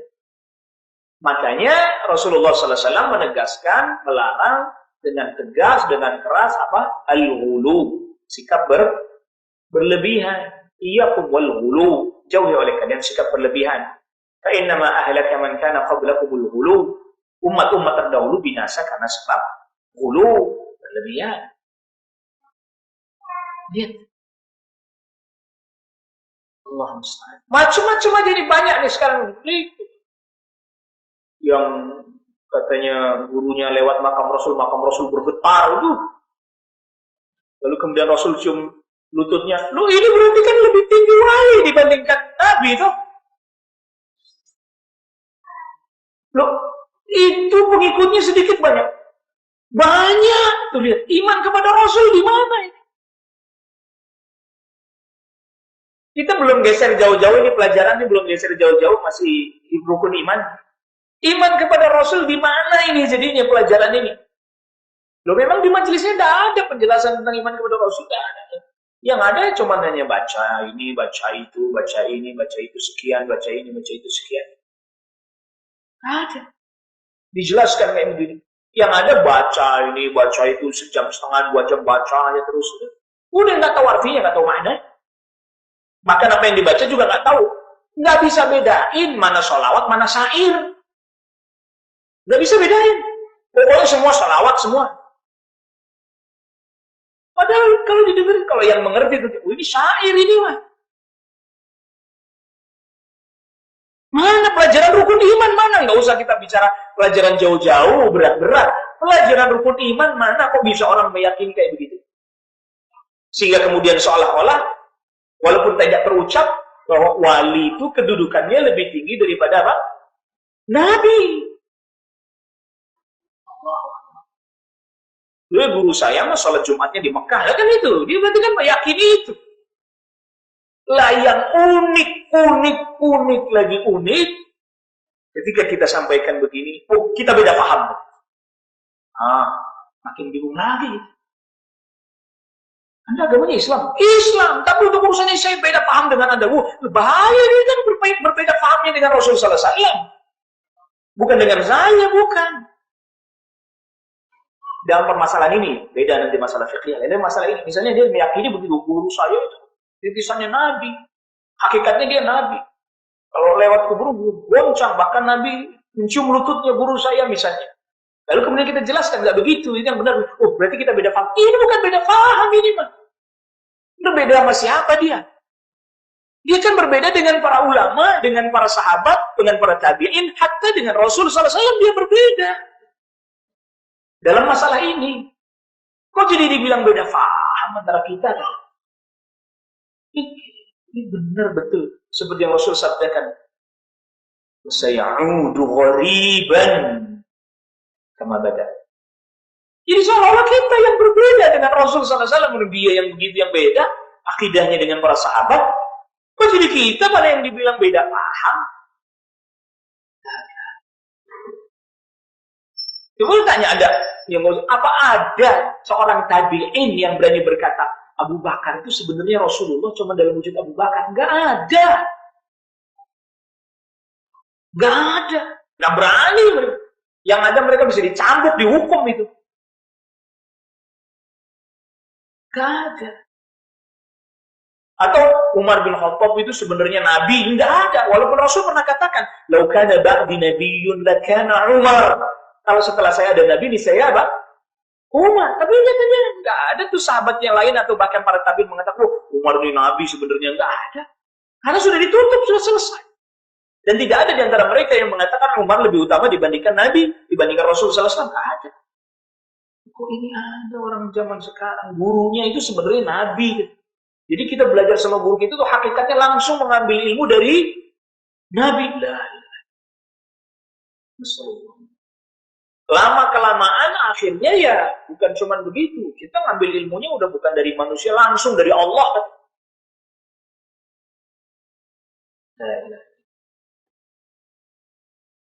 Jadi ini baru bicara tentang masalah iman kepada Rasul. Berantakan ini. Ya. Udah berantakan iman kepada Allah, berantakan iman kepada malaikat, berantakan. Jadi khodam, iya kan? Iman kepada kita berantakan juga. Orang Al-Quran tuh yang firman Allah hanya lafadznya aja, yang hanya maknanya, lafadznya enggak. Akhirnya Al-Quran hanya dibaca, tapi tidak dipelajari kandungan. Sampai kemudian dari sebagian mereka mengatakan tidak ada yang bisa memahami Al-Quran kecuali ulama selevel mujtahid mutlak seperti Imam Syafi'i, seperti Imam Malik, seperti Imam Abu Hanifah, seperti Imam Ahmad. Ya nggak ada orang hari ini yang kayak begitu, nggak ada. Ya, padahal kita tetap diperintahkan mempelajari Al-Quran. Adapun yang kita dapati dari ilmu yang ada di dalam Al-Quran sesuai kadar kita berdasarkan yang dijelaskan oleh para ulama. Bukan berarti kita membahas masalah yang rumit dengan dalil Al-Quran lain itu. Tapi kan Al-Quran isinya tentang tauhid, tentang akidah, tentang iman, ya kan? Bukan cuma masalah fikih yang rumit-rumit, bukan masalah fikih yang rumit-rumit, ya itu para ulama yang masuk itu. Tapi tentang iman, tentang tauhid, tentang akidah yang benar, Al-Quran menyebutkan itu kan? Menyebutkan itu. Misalnya Nabi Muhammad penutup para nabi, itu kan disebut dalam Al-Quran. Wa khataman nabiyyin, penutup para nabi, jelas. Lalu kemudian tiba-tiba ada orang yang aku nabi, punya pengikut, kan bertentangan dengan Al-Quran. Nah, diperhatikan. Maka di antara cara untuk menyesatkan umat adalah menjauhkan umat dari Al-Quran dan Sunnah. Itu caranya. Makanya kemudian para ulama pun mengajak kembali kepada Al-Quran dan Sunnah. Kenapa? Karena kalau udah jauh dari Al-Quran dan Sunnah, mereka kan pelajarin buku-buku yang ditulis oleh si fulan, si alan, si fulan, si alan. Tahu benar tahu enggaknya kan dia nggak tahu bagaimana menelitinya, kebenaran isinya, kandungannya sesuai dengan Al-Quran, nggak tahu. Yang penting dia pegang. Ketika kita jelaskan ini nggak benar, ini bertentangan dengan Al-Quran, dia jawab enteng. Ini cuma beda pemahaman. Anda beda sama saya dalam hal pemahaman. Lihat, karena sudah jauh dari Al-Quran dan Sunnah. Kalau dia masih spirit, semangat kembali kepada Al-Quran dan Sunnah masih ada di tengah masyarakat Muslim, ketika beda, di Al-Qurannya gimana ya? Kan gitu kan? Di hadis Nabi gimana ya? Masih bisa gitu diajak untuk kembali rujuk, mencari kebenaran, masih bisa. Tapi kalau udah, kita beda paham. Udah susah udah. Kenapa kok susah? Cuma masalahnya dia pahamnya siapa yang dia pakai kan gitu.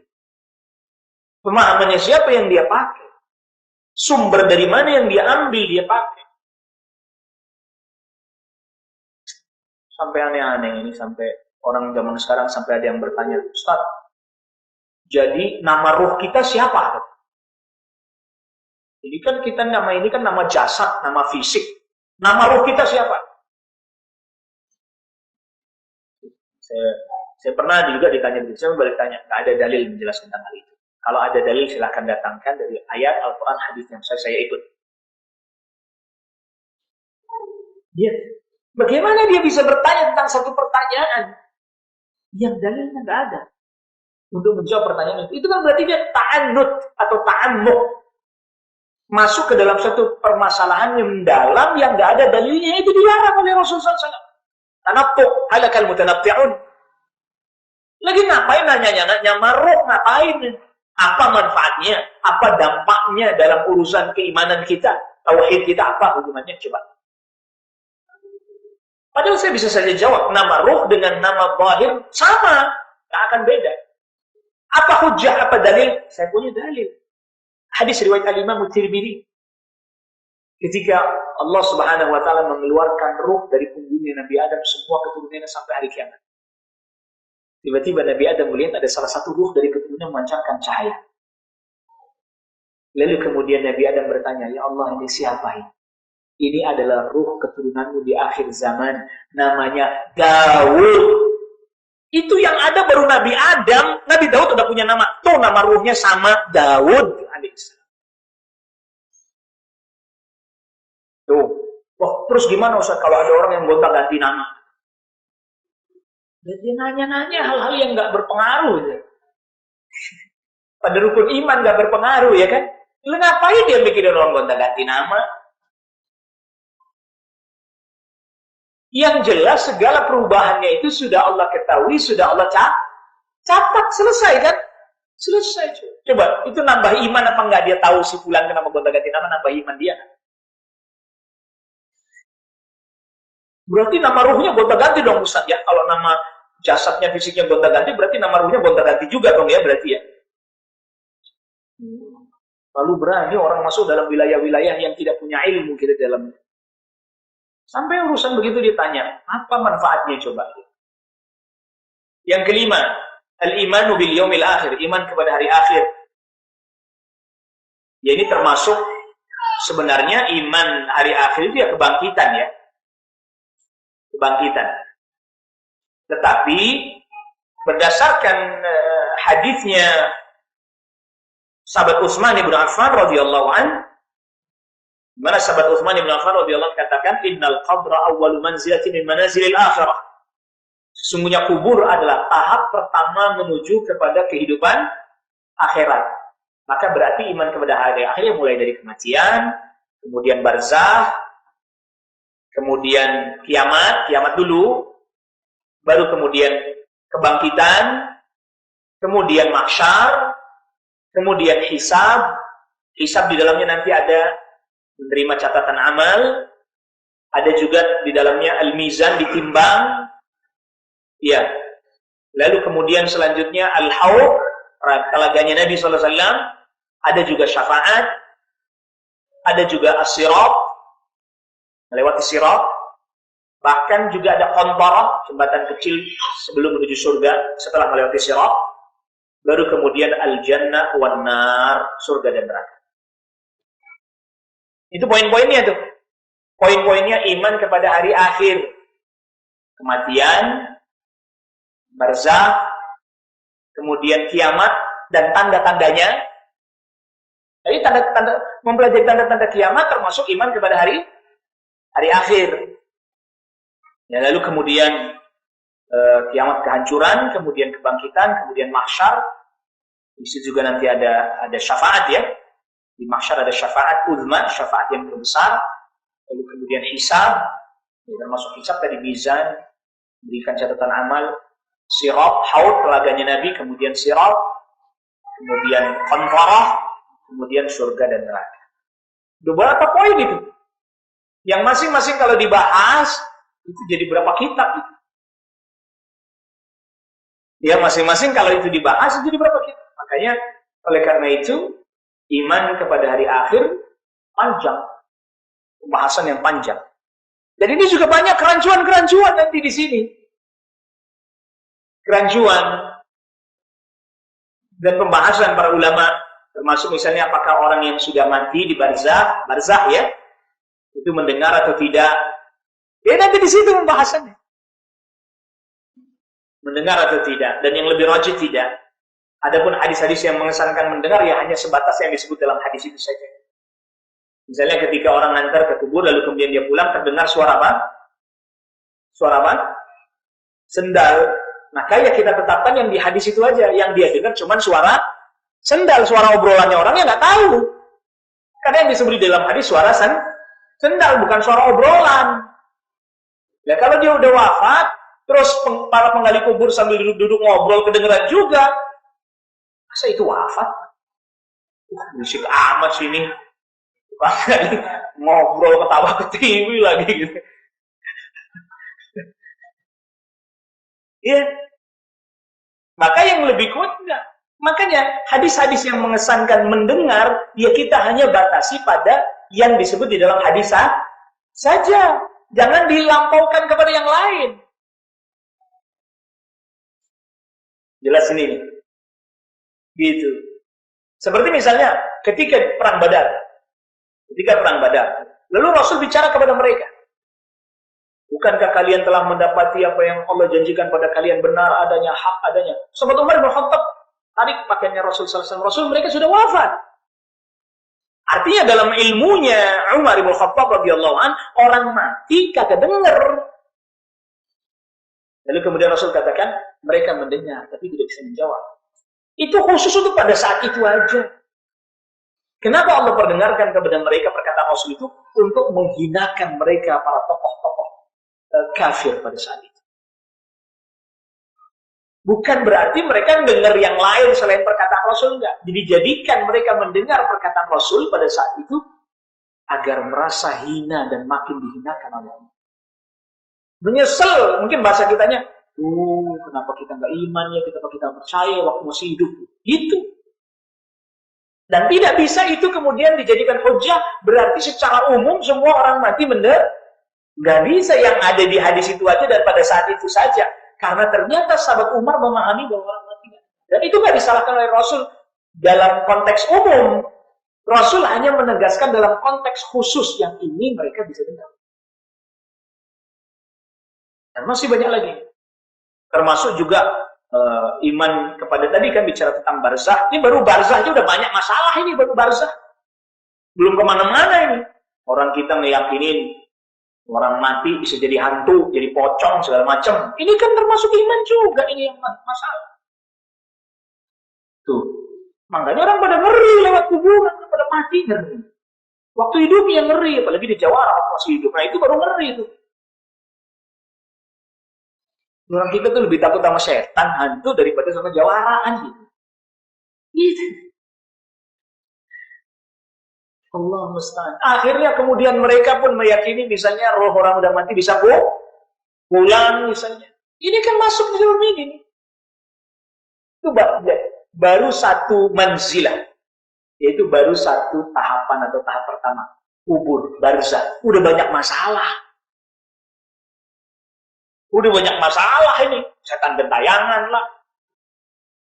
Iya kan? Ya kan ada setan gentayangan tuh. Setan kredit sama setan rentenir itu ya, ada gentayangan banyak.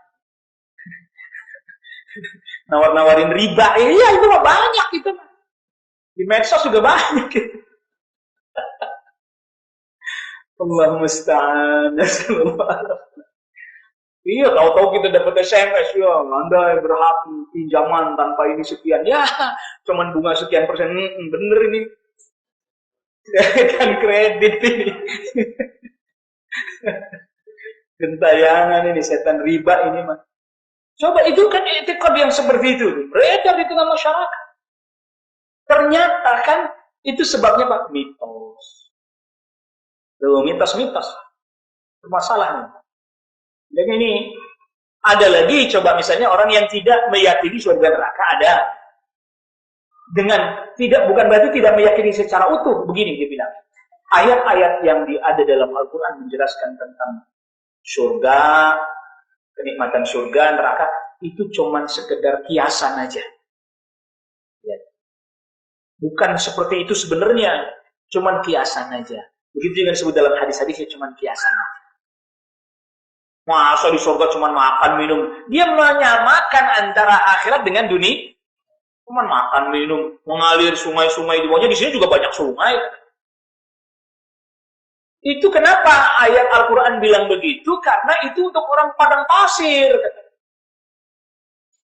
Jadi itu cuma sebuah kiasan, perumpamaan, metamorfosa, atau apalah istilahnya dia. Lihat. Ini kan pengingkaran juga, salah satu bentuk pengingkaran. Jadi, pokoknya banyak lah itu. Gak mungkin kita ungkapkan satu persatu. Mungkin kita masih banyak lagi. Ya, bahkan nggak yakin sama hari kiamat secara umum dengan mengatakan, emang udah pernah ke sono? Ini kan metodenya orang yang nggak iman. Ayo udah pernah ke sono aja, ngomongin surga neraka. Ada nggak hari ini orang yang bilang begitu? Banyak, bukan pakai ada lagi. Iman pada hari akhir kemana aja? Makanya kalau pas sekolah jangan tidur mulu. Pelajaran rukun iman tidur melulu sih. Atau memang pelajarannya cuma dihafal, tidak diberikan penjelasan. Kiamat tuh. Coba, zaman kecil saya itu belajar tentang surga neraka dari komik. Masih ingat nggak? Masih ingat? Lidah gunting gede. Iya, itu. Coba itu tanya dalil, nggak ada orang tanya dalil, nggak ada. Semua main fantasi semua. Coba iman pada hari akhir kok pakai fantasi nih, gimana ceritanya? Rusak akhirnya kan, rusak, kita dibikin rusak. Komik. Zaman dulu nggak tahu kecilnya antum, nggak tahu, mungkin sama juga lah ya. Masih ada berarti jejak-jejaknya itu apa? Khurafat ini. Jejak-jejak khurafat ini digambarin pakai komik. Ini kan berdasarkan hayalan si pembuat komik ya kan, bukan pakai dalil lah tentunya, mana ada. Nggak ada dia pakai dalil, mana ngerti pembuat komik, ngerti dalil dia nggak jadi bikin komik. Ceramah dia kasih kajian.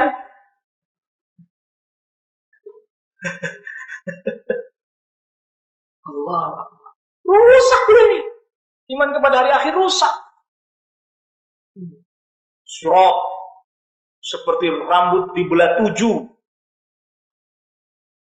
Wallahu alam, sampai sekarang mungkin saya belum tahu, tapi belum ketemu juga tuh asarnya. Yang ada asarnya lebih tipis daripada satu helai rambut, ya bener, ada riwayatnya. Lebih tajam dari pedang, ada riwayatnya.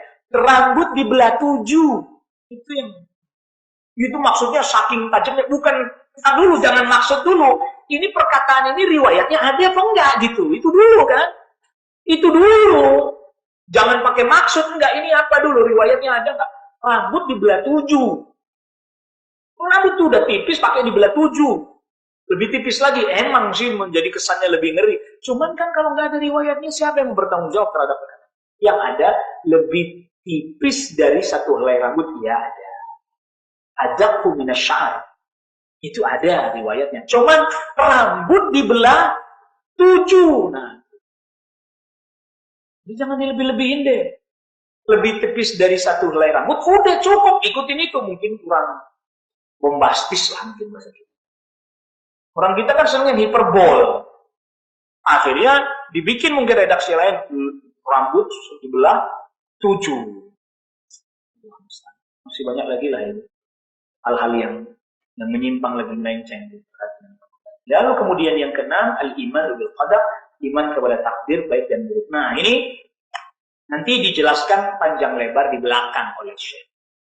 Iman kepada takdir. Tetapi kita sebutkan iman kepada takdir ini ada 6 poin penting.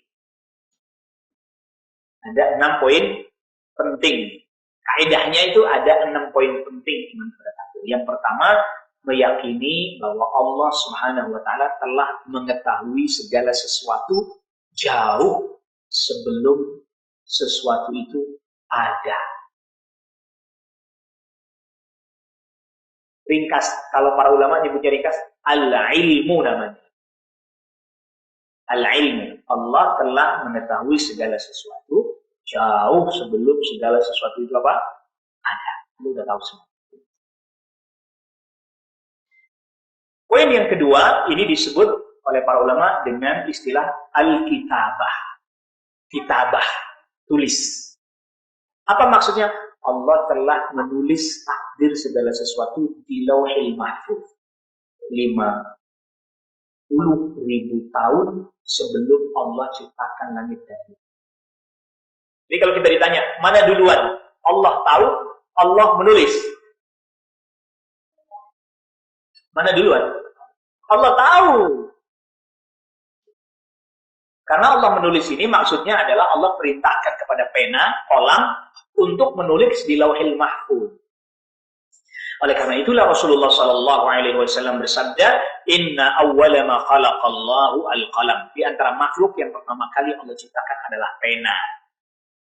Di antara makhluk yang pertama kali Allah ciptakan adalah pena. Aras lebih dulu, tetapi yang lebih rajih aras lebih dulu. Jadi aras, lalu kemudian pena, lalu kemudian Lauhil Mahfuz. Langit bumi belum ada. Aras sudah ada duluan, karena di hadisnya Rasul sebutkan setelah menyebutkan yang pertama kali Allah ciptakan adalah pena. Lalu kemudian Allah perintahkan dia untuk mencatat takdir seluruh makhluk. Ujung hadisnya, wa kana 'arshuhu 'alal ma. Arasnya Allah ada di atasnya. Oke, berarti air dan aras sudah ada lebih dulu. Air yang di bawahnya aras sudah ada lebih dulu. Lalu kemudian Allah ciptakan pena. Lalu kemudian Allah ciptakan Lauhil Mahfuz. Lalu kemudian Allah perintahkan pena untuk mencatat di Lauhil Mahfuz. Langit, bumi belum ada, malaikat belum ada. Gitu, berdasarkan hadis itu. Jadi yang kedua adalah al-kitabah, mencatat. Lalu kemudian yang ketiga adalah al-masyiah, kehendak Allah. Segala sesuatu yang ada, segala sesuatu yang terjadi, semuanya sesuai dengan kehendak Allah yang telah Allah ketahui dan yang telah Allah catat. Jadi berkaitan ini. Lalu kemudian yang keberapa ini? Yang keempat adalah al-khalqu. Al-khalqu itu maksudnya adalah bahasa kita eksekusinya. Terjadinya. Ya, penciptaan itu maksudnya adalah terjadinya. Al-khalqu kan artinya penciptaan. Maksudnya adalah segala sesuatu yang terjadi, tercipta, itu telah Allah ketahui, telah Allah catat, dan telah Allah kehendaki.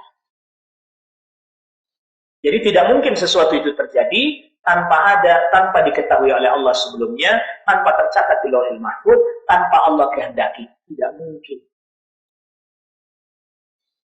Ini yang keberapa tadi? Keempat. Yang kelima adalah seluruh perbuatan Allah Subhanahu wa taala, seluruh perbuatan Allah Subhanahu wa taala mengandung hikmah. Seluruh perbuatan Allah Subhanahu wa taala mengandung apa? Hikmah. Tidak mungkin tidak ada hikmah. Nanti penjelasannya, perinciannya di belakang. Ini kaidahnya dulu. Dan yang keenam, bahwa manusia Allah berikan kehendak dan Allah berikan kemampuan untuk berbuat. Manusia Allah berikan kehendak dan juga Allah berikan kemampuan berbuat. Tetapi kehendak manusia tidak bisa melampaui kehendak Allah. Nah, ini nanti yang keenam ini membantah orang yang beralasan maksiat dengan takdir. Kalau Anda mencuri, ya kan takdir. Padahal dia diberi kehendak nggak oleh Allah? Diberi kemampuan untuk berbuat nggak? Diberi. Kok nyalahinnya takdir? Kan berarti nyalahin Allah. Mestinya kan dia, karena dia pelakunya. Pelaku pencurian kan dia. Lalu kenapa dia kemudian menyandarkan itu kepada Allah Rabbul Alamin? Nah, itu nanti ada penjelasannya insya Allah di belakang. Jadi kita sebutkan 6 poin aja. Jadi iman kepada takdir dengan 6 poin ini, kita nanti bisa memahami iman kepada takdir dengan baik dan benar. Wallahu ta'ala a'la wa a'lam. Ya, ini sedikit perincian. Bukan perincian banget-banget. Sedikit perincian untuk memahami arkan al-iman, rukun iman, dan ini nanti yang akan dijabarkan, diuraikan oleh Syekhul Islam Ibnu Taimiyah di dalam Aqidah Wasithiyah ini. Mulai iman kepada Allah, tetapi beliau langsung menuju kepada al-iman bil asma was sifat. Syekhul Islam Ibnu Taimiyah tidak membahas tentang rububiyah, uluhiyah, tetapi langsung masuk kepada iman kepada al-asma was sifat. Kan tadi kita sudah sebutkan, rukun iman itu di dalamnya iman kepada rububiyahnya Allah, asma was sifat, dan kemudian uluhiyah. Nah, nanti Syekhul Islam Ibnu Taimiyah lebih fokus kepada al-iman bil asma was sifat. Tetapi tentunya iman kepada nama dan sifat Allah ini pun nanti akan menunjang iman kepada rububiyah, akan menunjang juga iman kepada uluhiyah. Jadi saling terkait satu dengan yang lain. Allah Ta'ala. Ini yang bisa kita bahas pada pertemuan kita di kesempatan kali ini. Ada pertanyaan?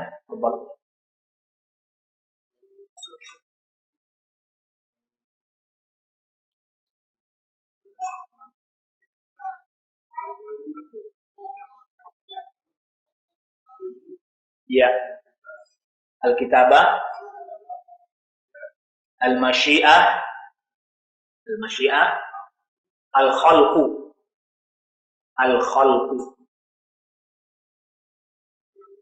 Yang kelima ringkasnya al-hikmah.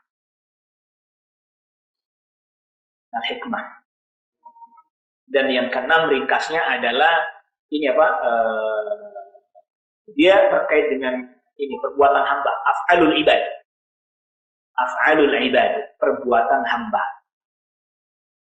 Ya kan, hamba berbuat berdasarkan kehendak. Allah beri kepadanya kehendak, Allah beri kepadanya kemampuan berbuat. Jadi ringkasan-ringkasannya yang pertama adalah al-ilmu, yang kedua adalah al-kitabatu, kitabah. Lalu kemudian yang ketiga adalah al-masyiah, kehendak, masyiah. Lalu kemudian yang keempat al-khalqu. Al-khalqu itu penciptaannya, eksekusi. Lalu kemudian yang kelima adalah al-hikmah. Maksudnya hikmah, perbuatan Allah mengandung hikmah. Maksudnya ini kata kuncinya. Dan yang keenam adalah af'alul ibad. Ya, yang keenam adalah af'alul ibad, perbuatan hamba. Jadi perbuatan hamba itu ya dia pelakunya. Dia diberi kehendak oleh Allah, dia diberi kemampuan untuk berbuat oleh Allah, maka dialah pelakunya. Dia nggak boleh kemudian menyalahkan takdir. Kan saya masih begini udah takdir. Jadi 6 poin ini nanti menjadi kaidah dalam memahami al-iman bil qadar. Ya, memahami iman kepada takdir. Wallahu a'lam. Fadhal.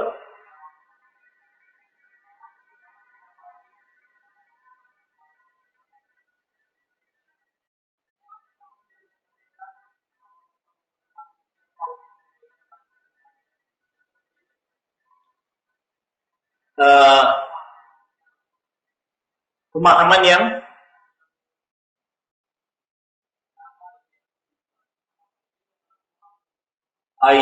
menolak Ibnu Taimiyah ya. Ya, jadi bagaimana dengan orang-orang yang menolak apa yang dijelaskan oleh Syekhul Islam Ibnu Taimiyah? Perlu kita sama-sama ketahui bahwa di masa Syekhul Islam Ibnu Taimiyah rahimahullahu taala di abad ke-7 ya, abad ke-7 Hijriah, itu banyak sekali aliran-aliran pemahaman. Banyak aliran-aliran apa? Pemahaman. Ada filsafat, ada sufi yang keliru melampaui batas berlebihan, dan seterusnya. Nah, maka kemudian Syekhul Islam Ibnu Taimiyah menjelaskan itu semuanya. Dijelaskan bahwa itu keliru, bahwa itu tidak benar, bahwa itu menyimpang, dijelaskan semua.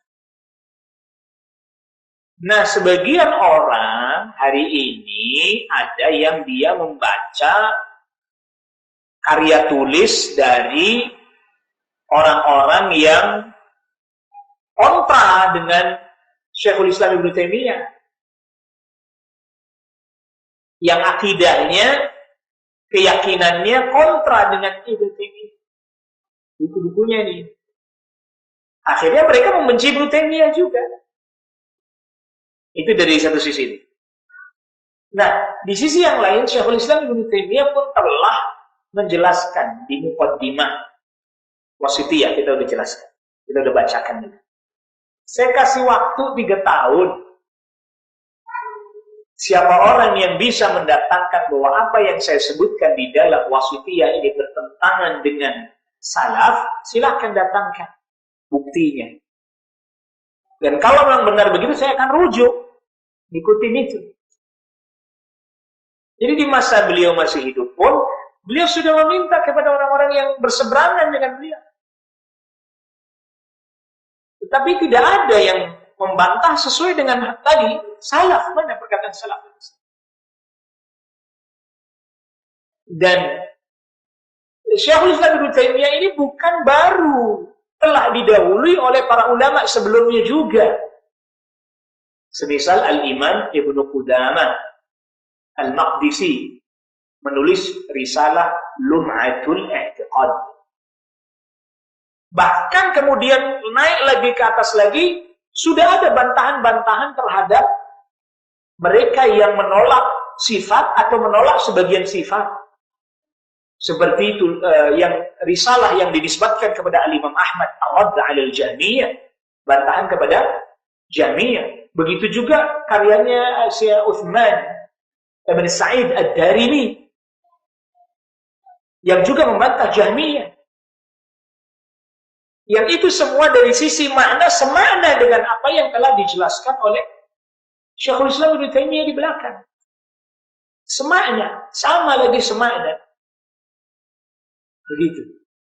Nah, sedangkan sebagian orang yang berseberangan dengan Syekhul Islam Ibnu Taimiyah, mereka memiliki keyakinan mirip seperti Jahmiyah, menolak sebagian sifat dan seterusnya, mentakwil. Maka boleh dikatakan sebenarnya di masanya Syekhul Islam Ibnu Taimiyah, pertikaian dalam bab al-asma wa sifat ya, itu terjadi seperti dahulu antara Ahlus Sunnah dan Jahmiyah. Cuman bedanya di belakang, sama-sama kedua-duanya mengaku Ahlus Sunnah, tetapi yang satu metodenya mirip Jahmiyah, menolak sebagian sifat. Nah, yang menolak sebagian sifat pun akhirnya memberikan sebutan nama kepada Ahlus Sunnah dengan sebutan musyabbihah, mujassimah. Orang yang menyerupakan Allah dengan makhluk, orang yang menyatakan Allah ada berfisik, beranggota tubuh. Nah, karena itulah kemudian para ulama katakan bahwa mereka menamai Ahlus Sunnah dengan nama yang buruk. Jadi ini imtidad, artinya ya sampai hari ini kepanjangan aja dari masa-masa sebelumnya, bahkan sampai dahulu di masanya seperti Al-Imam Ahmad. Cuma bedanya di masa itu mereka punya sebutan yang memang menjadi identitas khusus mereka. Jahmiyah misalnya, udah tahu, oh, itu bukan Ahlus Sunnah. Gitu. Nah, seiring berjalannya waktu, pemahaman firqah ini merembes ke dalam sebagian orang Ahlus Sunnah. Merembes. Akhirnya kemudian hari ini yang bertikai seolah-olah Ahlus Sunnah versus Ahlus Sunnah juga seolah-olah. Makanya kemudian sebagiannya orang kemudian nggak mau lagi pakai istilah, nggak mau, jangan itu nama Ahlus Sunnah sudah diklaim banyak orang sudah. Gitu. Akhirnya terjadilah penamaan-penamaan yang nggak lagi dikenal oleh para ulama dahulu. Dahulu jelas Jahmiyah versus Ahlus Sunnah, jelas itu ya. Misalnya Qadariyah versus Ahlus Sunnah, jelas. Ya hari ini sesama Ahlus Sunnah menggelari yang lain dengan gelar yang berbeda-beda. Bahkan makin banyak istilah-istilah yang muncul ya kan. Gitu. Ini Yamani, ini Saudi ya, udah mulai. Maka kita jangan hanya sekedar terkecoh dengan al-asma wal musammayat, nama-nama, jangan terkecoh hanya dengan nama-nama. Hakikatnya gimana? Misalnya ada seseorang menamai dirinya Ahlus Sunnah, hakikatnya dia disamakan atau dicocokkan dengan akidahnya Ahlus Sunnah, cocok atau tidak? Kan gitu. Cocok atau enggak? Bukan cuma ngaku-ngaku saya Ahlus Sunnah. Dicocokkan akidahnya dia pas. Ahlus Sunnah yang mana yang punya akidah seperti dia dulu, itu yang mana? Siapa? Nah, seperti itu. Makanya sampai hari ini ya terus perbedaan itu muncul segala macam dengan mengatakan ini perbedaan paham dan seterusnya. Nah, dulu juga memang terjadi perbedaan dulu, cuman dulu jelas, tegas. Beda ahlu sunnah dengan jahmiyah. Kalau sekarang jadi rancu kan, nah semuanya ahlu sunnah kan klaimnya kan. Iya, nggak ada yang ngaku, iya saya jahmiyah, nggak ada. Kalau dia ngaku begitu jelas terang sudah. Sebagaimana nggak ada juga yang ngaku, iya saya yang sesat, nggak ada. Nggak, saya memang sesat, nggak ada. Semua mengaku adalah hak. Tapi kan tidak cukup hanya sekedar pengakuan. Maka oleh karena itu butuh ilmu. Kita menuntut ilmu, mengamalkan ilmu, berusaha mencocokkan diri kita dengan keyakinan ahli sunnah wal jamaah. Bukan hanya sekedar mengklaim mengaku ahli sunnah, tapi ya tadi mengaku ahli sunnah tapi tidak pernah belajar iman dalam pandangan ahli sunnah. Tidak pernah. Yang ada sibuk baca syair aja. Iya. 2 jam sampai malam baca syair aja. Mana penjelasan akidahnya ahli sunnah? Yang dengan dalil, dengan hadis. Kalau enggak ya cerita dongeng. Cerita dongeng. Guru saya bisa terbang, guru saya bisa begini. Gimana Ustaz? Itu di zamannya para sahabat dulu tukang dongeng ini nggak boleh ceramah. Dilarang nggak boleh ceramah. Tapi sekarang Allah musta'an. Dongeng pada jadi penceramah semua. Nasallallahu alaihi wasallam. Baik, ini yang bisa kita bahas pada kesempatan kali ini. Sallallahu alaihi wa sallam.